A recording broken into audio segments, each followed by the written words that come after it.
What's up, mi gente? This is Café con Cultura, and we are your host, Rocio Cortez. And I'm Magdalena Cortez. I hope you guys have your cafecito ready to be with us. We are on our second episode, and we are going to call this episode Lesson Like No Other. Yes, and I feel like this episode is just really gonna get into our hearts because this episode is dedicated to our dad. Many of you guys know that our dad passed away. Oh my gosh, almost 3 years. It is 3 years, huh? It feels like it doesn't even feel like a day or anything. It feels like he's still here with us. But this episode is dedicated to him because he really did prepare us for when he would pass away, right? We never knew that he was preparing us because his fears were the darkness. He was such a scary cat when it came to the darkness, but he never wanted to admit it. And he had the fear of death as well. He would always joke around about it, so it didn't really seem like a fear. But that's another lesson that he taught us as well. Just laugh through your fears, laugh through the awkwardness, and laugh through life. So when he would always talk about death, we just assumed that was normal. Of course, it's normal. Death is normal. It's not escapable or anything. It happens to everyone. And when came into this industry, the industry of finance, right, Rocio? Um, we learned that a lot of Hispanics actually don't want to talk about death. And Oh, we were yeah. so surprised about it because, being Hispanic and being raised by a really, really Hispanic person, and then learning that a lot of Hispanics don't like to talk about death. It's more like a hush hush in their family household, right? Even our family members, most of them, it's just a hush hush topic. They don't want to even listen or get into it. And it was just so strange because our culture, we have a whole 2 or 1 month like dedicated to death, right? Right. So Right. it was Yeah. just so like what's going on? It was such a culture shock. Can we even say that? A culture shock? I think so. I think that there's a valid point in there. And I mean, Dia de los Muertos is actually going on right now. It just ended, I think. But we actually never necessarily celebrated it as much when we were growing up. But my dad always had a conversation over it, right? We didn't actually put up an ofrenda, things like that. But we Mhm. did talk about it. We did understand that in our culture that it's a big deal. And my dad, just day by day, not just, on that day, but throughout the entire year, he was always joking about it. And he was always telling us that we had to be ready because he was going to pass away young. And that, he would always make me cry talking about that stuff. And he would be so sometimes a little bit aggressive about it. And, I would cry to my mom and say, tell my dad to stop. I'm saying that he's going to pass away soon and these things. And, but my mom would say, ¿tú qué le crees a tu papá? Right? Like, what, don't even believe your dad. Like, why are you believing your dad? Like, he's just joking. You know him. All he does is joke around. Like, he's not serious. He's not going to go away from us. And we honestly didn't think that he was going to pass away so young as he did. He passed away, unfortunately, at 46 years old. Que descanse en paz, right? But yeah, like Maggie said, I think that this episode is going to be severely just around him and what he taught us because he really did set us up for our industry. And just to kind of clear up a little bit about what Madonna was saying about our industry, we are in the finance industry. And when we sit down with families, we talk about a lot of different moving pieces within your financial home. But, one of them to start off with is life insurance. And that itself, that was the first license that I got when I first joined the business. I realized how much of a heavy topic it is within our community, right? When I would sit down with families, they're like, oh, well, it's because Mhm. we don't talk about that. We don't want to talk about when we're going to pass away. We don't want, and it really shocked me because our dad always did. Our dad always made us understand that even us, that our life was borrowed. So that meant that we had to live our life the way that we wanted to, however we wanted to, because we just don't know when our last day was going to be. But that wasn't the case with a lot of families that I've sat with, and I sit down with a lot of Latinos every single day, right? A lot of Hispanics in general. And no, it's usually a conversation where I'm the one who has to start the conversation in that family because it is important. And not only just life insurance, honestly, that's only a piece of what we do. I mean, all the different moving pieces, right? Making sure you're set up for retirement. I mean, they don't even want to start talking about that stuff either because No. it's way too far in advance, right? Even though it's really not. I mean, retirement comes by so quick, and you know, Oh just yeah. trying to open that up for people. I know that I was telling Magdalena a little bit about a story that when I was younger, I think I might have been 9, maybe 8 years old. I'm not sure. My dad was just in his feelings. I don't know what was going on that day, but um he got a piece of paper and he wrote down on the paper in Spanish, right? He said that the day that he was going to pass away, that I wasn't going to cry and that I wasn't going to fold and that I wasn't going to break down and on all these different things. And he wrote it out. And he himself wrote it down as if it was me writing it, right? He wrote it. I remember it. And as he made me sit with him as he was writing it. And at the end of it, he made me sign it. And I said, no, I'm not gonna sign that. And my dad, like, he like grabbed the pen, put it on my hand, and was like, you're gonna sign it. You're gonna sign it because the day that I pass away, you need to be the person that's strong enough to make sure that you hold everyone together. And I was there, and honestly, I didn't understand why that was happening. It was one of the most traumatic moments of my life, honestly. The fact that he made me sign that and say that I wasn't going to be sad when he was going to pass away and things like that. And I think it came in perfectly because when he did pass away, I felt like I did have to be that person. And it's one of those things where, well, when my dad passed away, um, I had to fly over to Michigan. I had to fly over from Michigan to California. Family members were gathering at my mom's house, and they were giving their condolences, and I did not want to be out there. I didn't want to be out there. I wanted to lock myself in my dad's room, be in his bed and curl up in the bed and be able to smell that last little scent of him on there. And that's all I wanted to do. And I don't remember who it was. It was one of my aunts though. She came in the room and she sat with me, and I didn't want to look at her. I think that's why I don't remember who it was, but she said, you need to get up. Your mom is falling to pieces, your sisters are too young, and your brother has his family and they're going through something too, because my brother had just gone through something traumatic as well right before that. Not that this isn't traumatic or anything, right? But it's not something that we don't necessarily want to talk about, just to respect their privacy as well. But she said, you have to be the person that holds this family together. And that reminded me right away from that letter that my dad made me sign. And I did. I had to get up. I had to just be out there, talk to the family, try to keep it together. And it was one of those things that I feel like it made me put grief behind me. It made me, well, not behind me, more just on pause. It was like I had to wait for myself to grieve so that I can help everyone and then do that afterwards. And it messed with me a little bit. But what about you? What do you feel like from that? No, when my dad passed away, people kept on, our family members, I'm not gonna call them people, there are family members kept on telling me, like, you're the man of the household now. You had to be there for your mom. I was like, hold up, I just turned 18. What are you talking about? I don't know, but they kept on telling me that day, especially in the hospital, and I was like, they haven't even pronounced him dead yet, and you're already making me the head of the household. Relax. I didn't know what was gonna happen that day.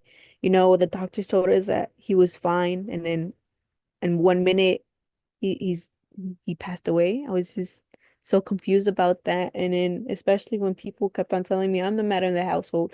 I called off of work that day, and I remember my manager just being so mad at me because I called off that day because it was during the holidays, right? It was Yeah, about right to be before Black Friday, Thanksgiving. so yeah, so I was working a retail place at that time, so we were getting ready for Black Friday, so they were mad at me that I called off that day.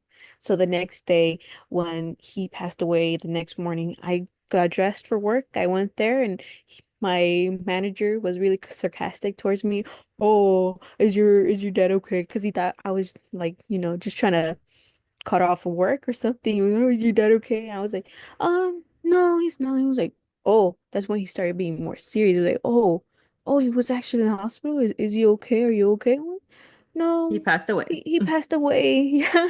And I said it in a serious face, and he was like, are you joking or are you Mm-mm. serious? I was like, no, he passed away. At that time, I didn't cry or anything because I still didn't believe it myself. To Right. this day, I don't believe it at all. I still hear his footprints, his footsteps coming into the door. I would get super scared, I'm like, oh, my dad's home. I'm in my PJs. I Fix haven't been yourself up a little looking. bit. Yeah. Right. So Yeah. I always get up whenever I hear footsteps, and then when I look at the window, there's no one there.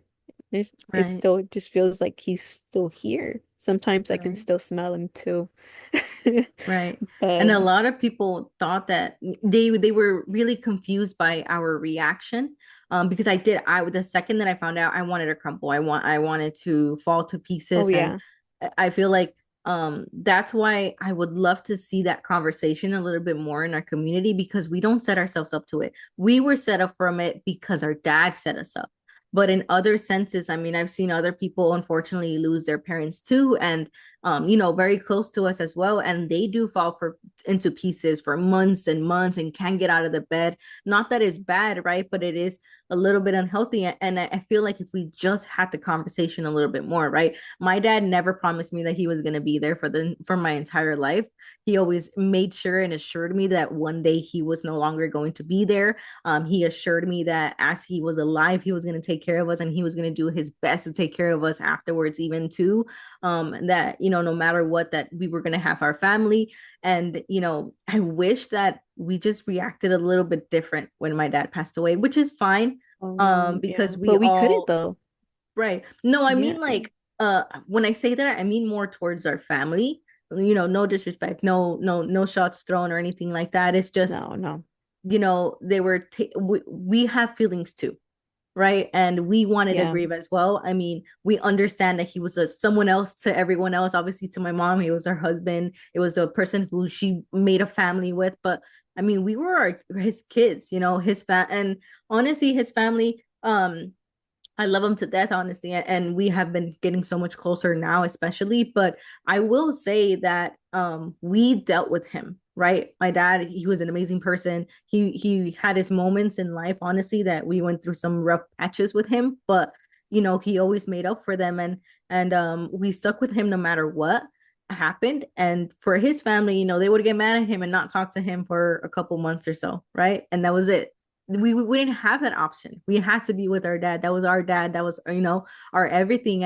And honestly, we wanted that time to grieve, and everything happened just so quickly. I mean, it was too much. But kind of going back to the topic here, is that it really set us up for our field right now, right? Like I said, we're in the financial field. We don't just talk about life insurance. Yes, it's important, and a lot of people need to know about that because you do have to qualify for it. I mean, my dad, he had life insurance since he was 18, which is insane to me. When I asked him first about it, he was like, yeah, absolutely, like you're supposed to get it as soon as you're 18. And I'm like, okay, great. But anybody else who I sit down with, I mean, they're in their 30s, 40s, and they're like, well, I'm not sure if I'm ready for it. And I'm like, Oh wait, yeah. do you Yeah. know you have to qualify for that? So the older you are, not just the more expensive it's gonna get, the more you run the risk that you're not gonna qualify for it. I mean, my dad passed away at 46, right? If he would have gotten it at his 40s, he probably wouldn't even been able to qualify at some point, right? Especially closer to when he did pass away. But he had it for so long that, I mean, he got the benefits of it. But yeah, I mean, and even afterwards from his death too, it was a huge shock for us. Just everybody sees what they see, but they don't see what we see, right? I know that sounds kind of weird, but they don't get to see what we go through, and what we have gone through behind closed doors. And we're not going to talk about it too much in public. I mean, we are now, right? But one of the things that myself and Magdalena got called out for a little bit, we heard here and there, was that we had our Yeah. daughters after my dad passed away. But they don't understand what happened. I mean, Magdalena's going to tell her story about her daughter, but we truly do believe that our dad sent our daughters to us. Um, Mhm. just to give you guys a little bit of backstory, I had my son. But I had my son right after they told me that I would never have kids and all these different things. I never talked to that about my to my dad because I knew what he was gonna say. I knew he was gonna say that we don't believe in that stuff. That all you got to do is believe in God. And honestly, I believed it too because I said when God wants me to have my kids, I will have them, no matter what any doctor says. So after I had my son, now that I knew that I could have kids and things like that, I tried right away. Again, I wanted the second baby. I grew up with an older brother where he was just super close to me. We're 2 years apart, and as soon as those 6 months were up, we were trying for our second. I was like, I have to do it now so that later we don't wait too long. I want them to be as close as possible in age, and we tried for years, and we just couldn't have another baby. They told us that it was going to be nearly impossible for us to have another one, that they don't even know how we had the first one. And obviously I wasn't going to go back and tell that to my dad again. This is not something that I want to talk to him about.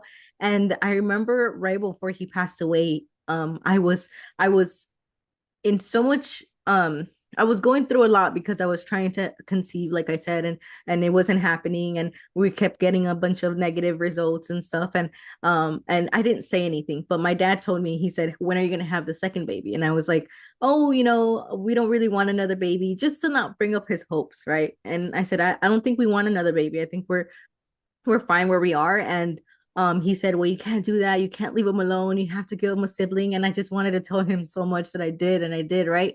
And he said, tú me tienes que dar la niña, that I had to give him the girl, because he did have how many 4 5 grandkids already. And well, I'm not sure what the math is on that, but he already had a couple grandkids, and they're all boys. He had no Oh yeah. girl, no girls, no girls. It was all boys, all grandkids, right? And I did want to do that. And when he passed away, as soon as I got back home, because I stayed over there with my mom for about 3 to 4 months.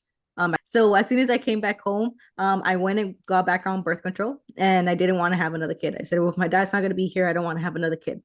Well, actually, a couple months after that happened, I got a call from my doctor, from my physician, and they said, actually, the batch that we put you got recalled. So you have to come in and switch it to another one. And I said, okay, awesome, whatever.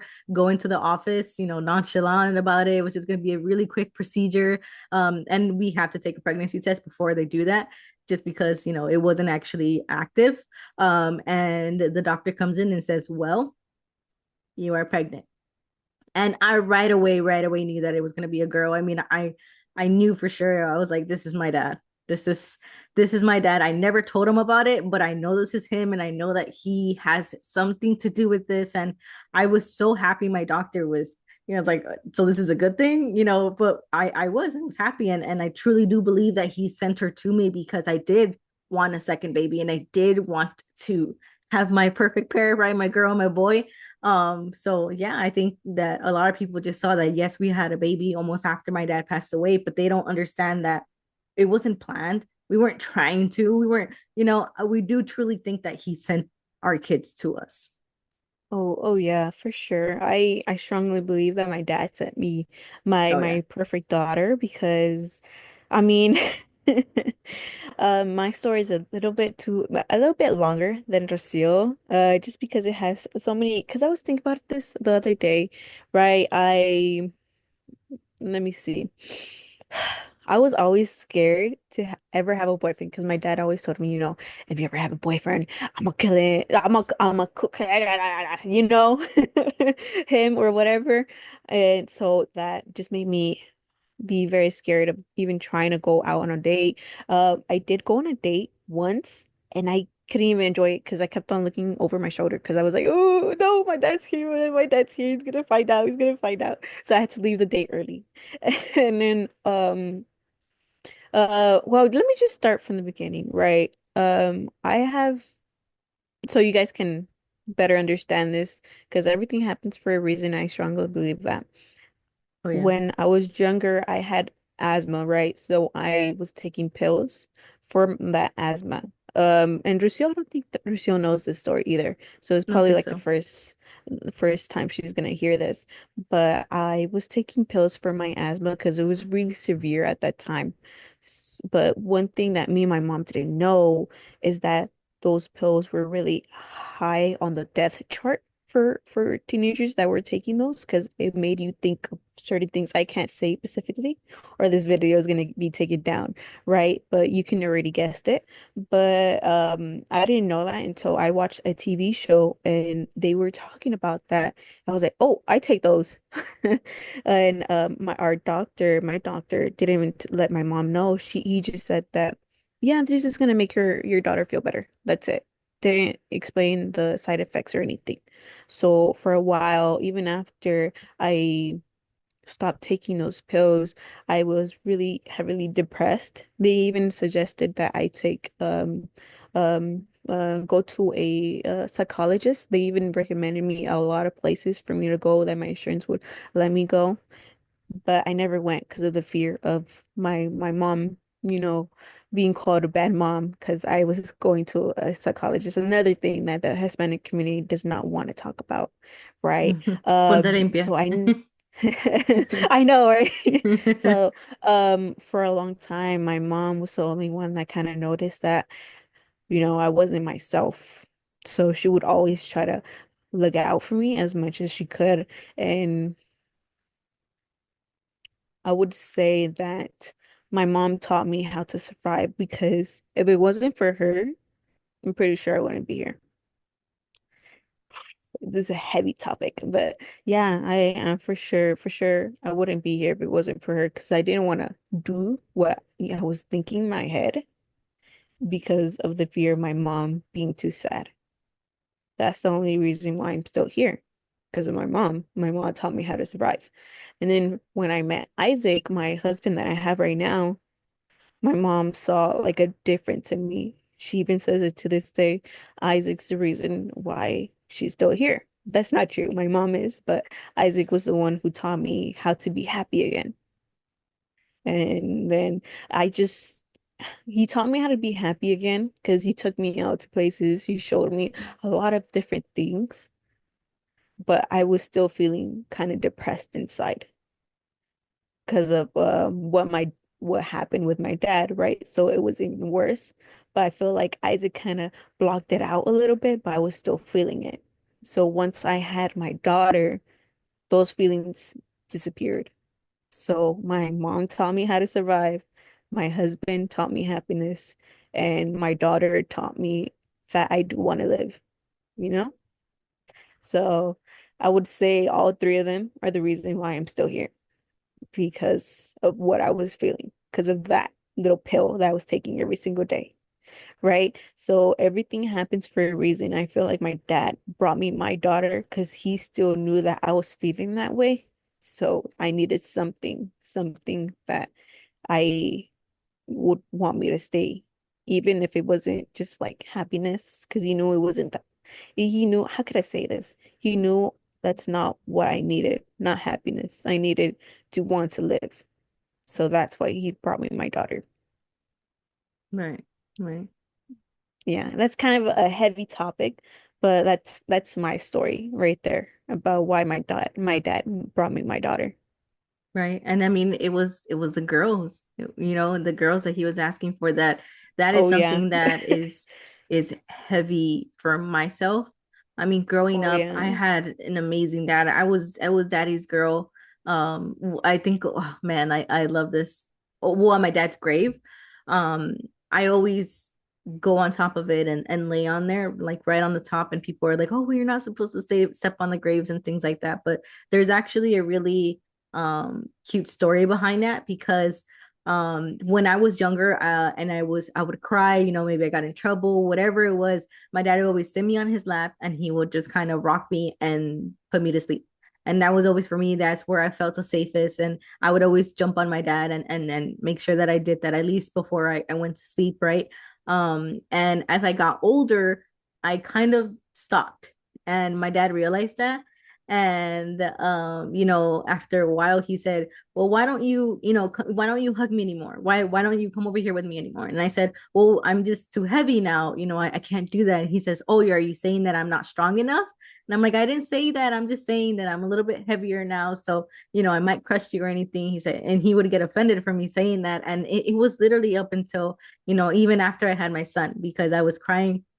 I forgot for what reason, but then he still made me sit on his lap and said, just hug me, and I did, and I was so scared because I thought that I was gonna crush his legs or something. We're Latina, so we're a little thick, right? But he didn't care, and I just remember that right before he passed away, it was literally the time that I went 3 months before my dad passed away because I wanted to go talk to him to make sure he was healthy and all that stuff. I took a little trip out there with my son, just myself and my son, and I was getting off the car. It was downstairs in the garage. I was getting off the car with my son, and I didn't see that yellow thing, the right, like that says that that's the parking. And I tripped over and I fell backwards so that my son fell on top of me. And out of nowhere, my dad comes and picks me up. Myself and my son literally like picks me up. And I'm still in shock that I fell, but before I even can realize that, I'm in shock because my dad picked me, like physically picked me up. I wasn't even ready to stand up. My legs weren't ready to stand up or anything. And I always remember that about my dad because I'm just like, he was so strong, not just emotionally, not just physically, but my dad was just, he was my dad. He was my everything. He was my knight in shining armor. Even after I got married, even after I had my babies, my dad was there, right? You know what? I actually do remember that moment. That moment was the first time my dad ever pushed me super hard that I hit the car next to us because he was so worried about you that he pushed me and Maria. Maria didn't get it as much hard as I did, but my dad literally went boom and then grabbed you and picked you up, and I was like, Well, "Excuse because me." I fell with the baby. Randy was a baby. I fell with the baby literally to the concrete floor. I mean, I was so shocked because I if I would have fell the way that I was supposed to, I would have fell on top of my son. But I remember like I even like messed up my back a little bit because I had turned really quick and I just let myself fall and I hit my head right on the concrete. Like I literally fell back so that my son can fall Oh, on you top of did? me. I I always did. saw you that you fell on your butt, but I think that's when you were already getting up.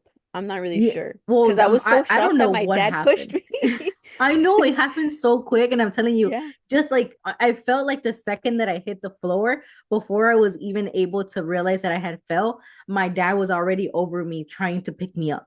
So I'm like, so but yeah, I don't know. I feel like my story with my dad, it was very, very different. Yeah, he loved me a lot and he loved my son a lot. And I wish that my daughter gets to see that. And some people sometimes say too, and it's fine. People can say what they want. I'm not worried about it. I'm not mad about it or anything. Sometimes people say that, Yeah. his kids don't visit him as much at the graveyard. But that's the thing. My dad talked about death all the time. And he prepared us for this moment too. He didn't have these conversations with his family. We knew where he wanted to get buried. We knew Oh how yeah. he wanted to get buried. We knew that he would always say that wherever he was buried, he wanted it close enough to his kids so that his kids can go and visit him if they wanted to visit him, when they wanted to visit him, because he understood that it wasn't going to always be easy to do that. And that has prepared me a lot for how I feel right now, because right now, um, I don't, and this is literally very, very recent. I don't want to go to the cemetery. Um, it's a bit difficult to go to the cemetery right now because it was easier with my son because my son still remembers him and I can just have that conversation with him when we're there and explain it to him that his grandpa's no longer here. But with my daughter, she's a little bit older now, and when we go there, I'm afraid that she's just going to kind of write it off, right? Because she doesn't know who he is. She was born after the fact. I mean, I don't know, right? We never know if she knows anything or whatnot. But I'm scared for my daughter to be very to not have the reaction that I want to see, and I'm scared to go and I know that when I'm ready to go again, I will. But for the moment, I know where he is. I know where he's buried, right? However, for me, that's not where he is. I feel like he's with us always. And you don't necessarily need to be there all the time. If some family members feel that way, that's completely fine.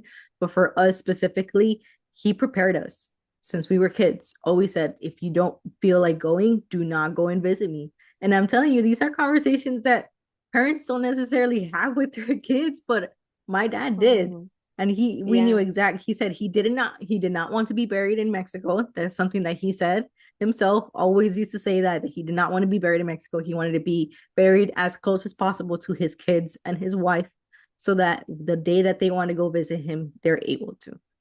And we did exactly what it is that he wanted. He wanted a big party before he went away. The day of his funeral, I don't believe it too. I don't remember it too much, but I know there was a lot of music. There was a lot of partying, right? Yeah, As it much as was you so can. beautiful because his It was workers, beautiful. they they buried him for that. Oh yeah. They called it the last job, and we were like, oh that's so beautiful.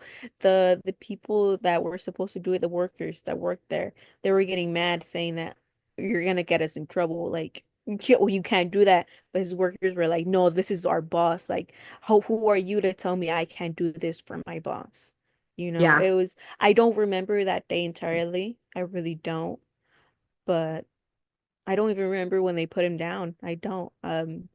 But that's the only specific thing I've remembered I that his remember workers bits and said. pieces.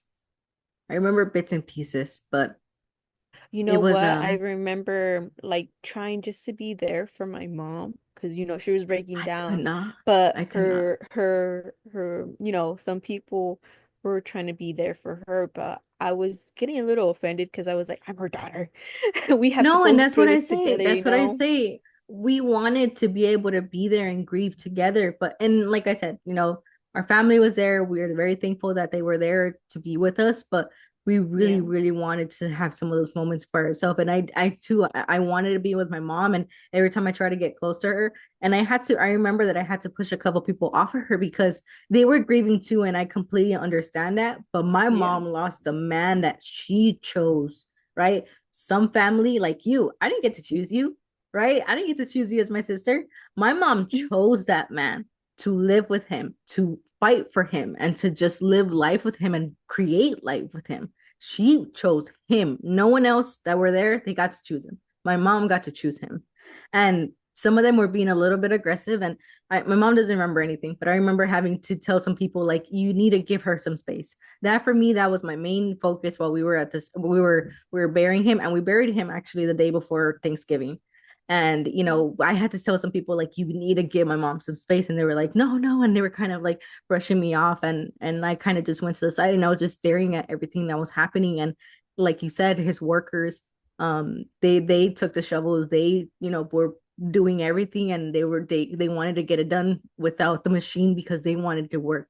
And I remember them, they got completely dirty, and Oh they yeah. just wanted to work for him one last time. And Yeah, some that of them was, took the dirt as well. I was like, oh okay, yeah, alrighty. I know. But no, I feel like we just didn't grieve the way that we were supposed to because a lot of people kept on you, me, Marcos, and even Maria, people kept on telling them, Our like telling siblings, us, yeah, our siblings telling us that you have to be strong for your mom. You can't see her, right? you can't like show her that you're sad or you're crying. Like you have to be the man of the household, or you have to. And that's Yeah, why I went to work the next day because I was like, right. who's gonna pay the bills? Like, I remember that when you went to work, I yeah, was like, "Are you crazy?" You're like, "I just can't be here," and I completely understood that. I was like, "Go, mm-hmm. literally go." I couldn't. I had to stay Yeah, there, and and when they it sent was, me home, uh-huh, I started crying. I started crying in my car just alone. And then after that, I called you guys. I was like, "Hey, do you guys want coffee?" Try to be strong for my mom because I know you had me a speaker. So I was like, "Hi, do you want coffee?" Wiping off right? my tears and everything. So I bought you Yeah, guys coffee. And when I went over there back home, I don't remember what happened. I just remember my grandma, you, Maria, my mom, were all in the same bed than my dad yeah. was. It, Yeah, the and that's it. mornings were so beautiful because it was the only time that we had by ourselves. right? Oh Because other than, yeah. I mean, family were there 9, 10 in the morning already till the very night. They would try to stay over because obviously that was my dad's house and they just wanted to feel close to him. And we just Hmm. wanted to be us, you know? And I mean, I stayed there for a couple months and after a couple weeks and so we finally got that. And that's why I say, yes, it's a good thing that our family did do that in a way as well, because we did have to stay, solid for our mom. Our mom, Oh yeah. she doesn't remember anything. She literally, there's things that she said, and I was like, "You don't remember this?" And she's like, I don't remember a single thing that happened." And but we did have to stay, and our dad also prepared us for that too. But as a family ourselves, I mean, I personally feel like I didn't start grieving until I came back home. When I came back home, that's when I went through it. That's when, you know, just everything happened all at once. And then at home, I had to be strong because I didn't want my kid to see me like that, right? My kid didn't understand what had happened. My dad passed away when my son was 3, almost 4. And he knew his grandpa. He knew he loved to go and fly over there to be with his grandpa. He loved FaceTiming with his grandpa. My dad always called me at the night when he was driving home, so he would be like, "Is that grandpa?" I'm like, "Yeah, it's grandpa." He knows who he was. And that hurts. That hurts a lot. But kind of talking about a little bit back to our spouses, that's one of the things that I remember too about my dad. Everything happened so fast those last couple years. The last couple years leading up to my dad, my mom retired. She didn't go back to work anymore because my dad said, "I want to spend as much time with you."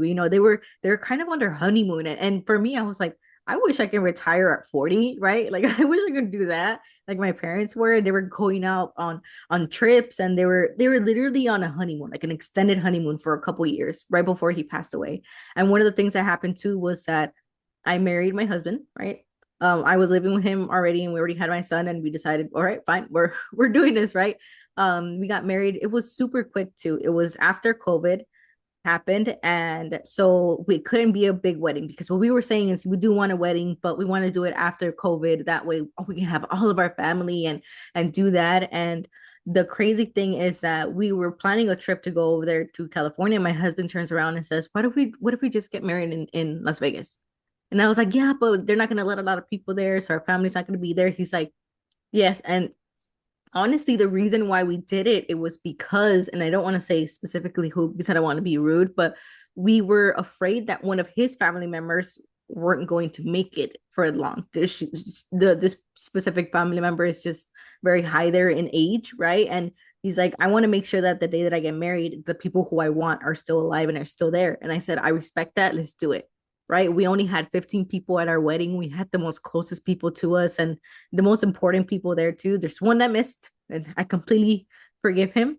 But we got married 6 months before my dad passed away, literally. And we it was a beautiful wedding. My dad got to walk me down the aisle. But for my husband, my dad, since I was a little girl, always, like I said, my dad always used to say a bunch of things to us. One of the things that he told me was, and he repeated it all the time. Always. I already knew what he was gonna say, and I would repeat it as he was saying it. He said, "I never want to meet a single boyfriend until you find exactly who it is that you're gonna move out with, and I want you to tell me the day before you move out." That's what he said to me. He said, "I want you to tell me, and I want to meet him the day before you move out." So that's what I did. I didn't tell my dad that I was dating him. We were already dating for a while, and I didn't tell him that I was dating him. I didn't tell him anything about him. And we got our apartment and we got the keys that day. And I told my dad that I had to talk to him to make sure that he came home early. And um, I met with him and my mom, and I told him that I was going to move out and that I was going to move out tomorrow with my boyfriend. And I introduced him to him, and my dad got very offended. I didn't know this, but afterwards he talked to my mom and he said, like, why didn't she ever let us meet him? Why didn't she introduce him? Why didn't she give us that opportunity? And my mom was confused too, but I said, "What are you talking about? You literally told me to do that. I did what you asked me to because I thought that's what you wanted." Literally, my whole life, I never introduced anyone to my dad. I had previous relationships and very long ones too. I'm talking 4 or 5 years, 6 years with a person, and I never introduced them because I knew that they weren't the person that I wanted to introduce to my dad. When I met my husband and when I saw him, yes, he had a couple of things that my dad didn't like. He has tattoos. My dad hated tattoos, right? Just little tiny things like that. But I didn't care. Everything else about my husband, the way he grew up, his parents, his upbringing, everything about him, I said, I need to take you to my dad. And I did. I was really happy that I introduced him because he did get 4 beautiful years with my dad, and um he got to see who my dad was and understand it. We just wish that he had more time with him. We went on some really amazing trips together, and we it was beautiful.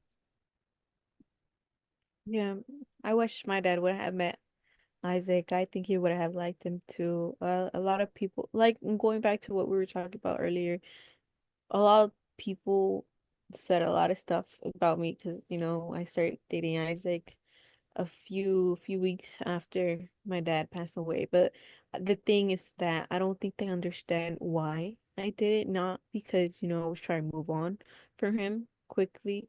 But the thing is that I I met Isaac in high school, right? Right when I met him, I already knew that. I don't know why. I always felt he was my soulmate. I know by just looking at him, I felt like he was my soulmate. Like if I'm not And I gonna think go you out with guys him. are. I think you No, guys yeah, are. we have our issues. We have our issues, No, but no, no. But I'm saying I like think you guys are because of how similar, like his past we are a lot, and then yeah, what yeah. happened to you. But yeah, I think that my dad would have liked Isaac too. And I started dating Isaac a couple of weeks after my dad passed away, but I don't think a lot of people judged me for it, and that's okay. It's because they don't understand me. And they didn't want to They don't have understand to. why. Yeah, they don't have to either understand why I did it, but I always believed that Isaac was my soulmate ever since high school. I can just say that up front because I always believed it, and my husband also believed it too. In high school, I'd always ask him out, but he always thought that I was making a joke. I think I said this a little bit in the other episode, but he always thought it was a joke. But I was like, I wasn't joking. You're the only guy like I ever wanted to actually go on a date with, but we just ended up being friends. And then after when my dad passed away, I did not have friends that I spoke to a lot because it was COVID. So I kind of locked myself in. And I don't know why when he passed away, I texted Isaac. I was like, do you want to grab a coffee? I don't know why, but that's the first person I ever thought about when he passed away. I was like, do you want to grab coffee? We grabbed coffee and we spent literally 5 hours in the coffee shop just talking and talking about how our lives was. And after that, we just started going on dates, I guess. For a while, we just said it was a hangout, but now we can actually we spent 5 hours in the coffee shop, literally just talking. That's all we did for those 5 hours. And after that, I went to the cemetery and saw my dad after the whole grieving process, right? So after that, we went on a couple of dates. At first, we just called them hangouts as friends, but we call it like, oh, those were actually dates. Because we dressed up for each other. We talked long hours. Our dates lasted maybe probably 3, 4 hours just sitting there and talking to each other. I don't know what we were talking about, but we were talking about a lot of stuff. And I always believed that he was my soulmate because I don't know why, but once I laid my eyes on him in high school, I don't know why, but the first thought in my head was that I'm gonna be with him. I'm gonna be with him.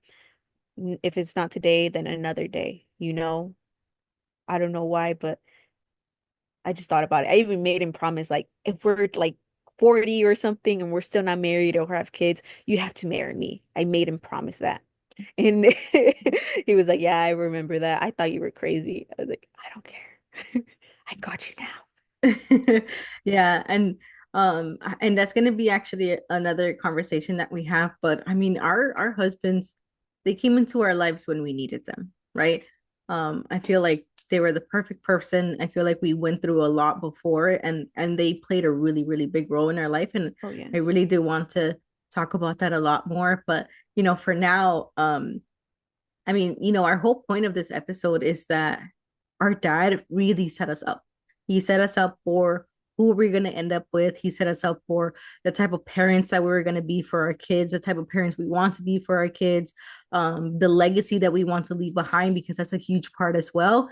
And I mean, we just thank him a lot for that. And we wish he was here today. But I mean, our job isn't done. The reason why we do what we do, the reason why we are in the financial field is because we want to create generational wealth, right? Because that's what my dad's whole point was the entire time we were Oh growing up. yeah. He wanted to create generational wealth, something that our kids would benefit from.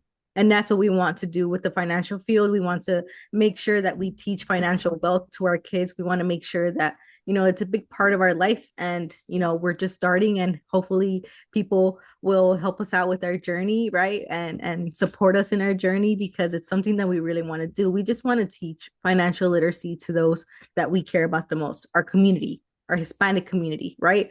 Learning about the importance of life insurance and what that means for people, right? The importance of not being in debt, the importance of making sure that we have a plan for retirement, because we don't want to work for the rest of our lives. That's not the point of living. And that was something that my dad was really big on. He didn't want to work for the rest of his life. He was a huge he was an amazing worker, but he wanted to retire and be on a beach with his wife and be on Oh vacation with yeah. his wife and his kids. That's what he wanted. And this is just the beginning, and hopefully you guys are here with us for that. Yes. My dad was just a, if you knew him, my dad was a really big workaholic. If there was rain, he'll find a way to work through it. That's coming from a person that, owned a construction company, so you couldn't really work during the rain, but he found a way. So he's such a workaholic. He never took a day off. The only time he did was when he passed away, The right? first day that he ever took off was the day that he passed away. Yeah. He Yeah. got out of his work early the day before, and then he took off the next day. At the night from that day that he took off, he went to the hospital. The next morning he was gone.